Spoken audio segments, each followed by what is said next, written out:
Bismillahir Rahmanir Rahim.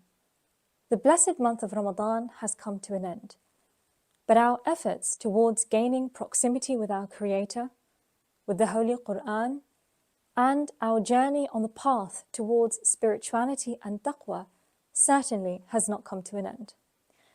The question that lingers in most of our minds at this point in time is, well, how can we maintain that same spiritual high and all of those righteous habits that we hopefully gained in Ramadan after the month has ended?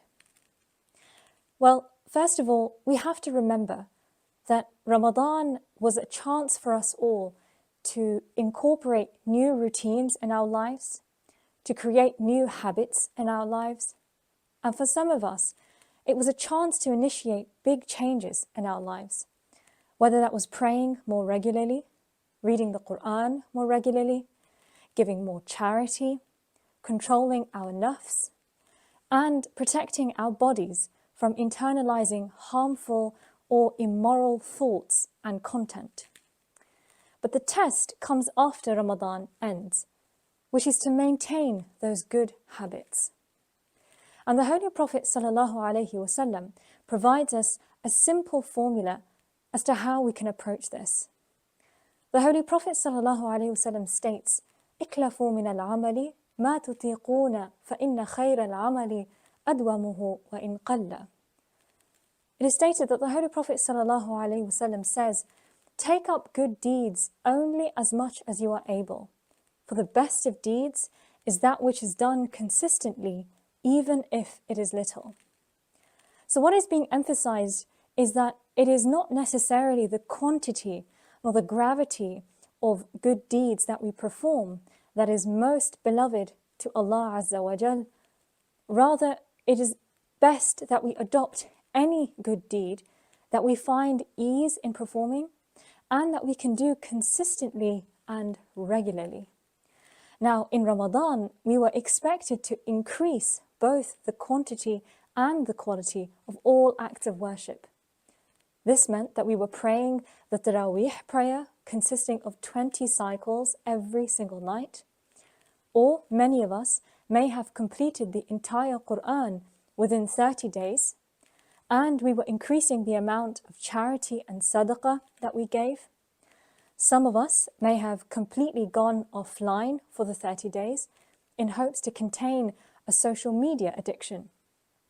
Or some of us may have simply become more conscious and more aware of the things that we said, the things that we saw and listened to on a daily basis during Ramadan. And surely, at the end of the 30 days, we had felt a great refreshment and a spiritual boost in our lives. Now, returning to the question of how we can maintain these great habits and routines, we again refer to the hadith that I mentioned earlier. The Holy Prophet ﷺ wants not that we burden ourselves with the impossible, but simply to take up any good deed or deeds that can be realistically performed and performed with ease, so that performing that deed becomes part of our daily and regular routine. For example, maintaining the habit of praying Taraweeh even after Ramadan every night seems almost impossible for some of us. And it may seem like a burden to remain consistent with that for every single day of our lives. But instead, if we simply make sure that we never miss praying the extra nawafil that we can pray after some of our 5 daily prayers, that seems like an easier or more realistic way to incorporate the praying of extra nawafil. So, for example, we should aim to pray the extra 2 nafil after the dhuhr prayer. We should always try to pray the awabin after maghrib prayer, the 2 or more nawafil in Isha before the witr prayer, and lastly, to take the time out during the night to pray Qiyamul Layl. Now, although we may not find it convenient or possible to pray Taraweeh every day outside of Ramadan, but by completing these extra nawafil throughout the day, along with the rest of our obligatory prayers, we are still able to maintain a consistent and doable and realistic habit that we made in Ramadan of increasing the quantity of our ibadah even after the month has ended.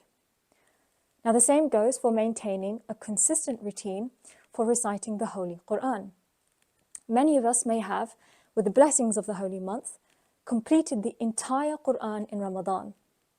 And you may remember that that meant reading at least close to a juz of the Quran every day to complete it in 30 days. Now, it may have seemed easier to complete the Quran in Ramadan because the month of Ramadan in and of itself was a great motivating factor.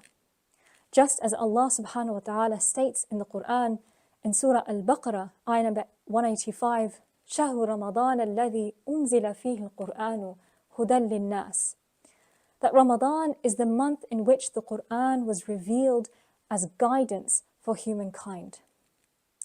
And because in the month of Ramadan, the reward of any one good deed was multiplied by 70.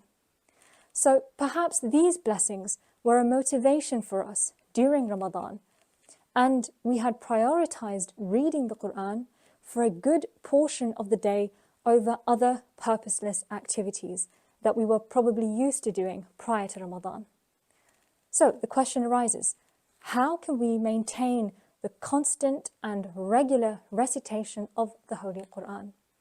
Again, we should try to recall back to all the times of the day during Ramadan that we used to recite the Quran, whether that was straight after coming home from school or work, whether it was in the evening after Taraweeh prayer, whether it was in the morning after Fajr, or whether it was just a few pages after every Salah. The question we must ask ourselves is that during this time in Ramadan, what became or what was the easiest time of day for us to recite the Quran? Perhaps it was soon after coming home from work or school, or right after one or more of our daily prayers.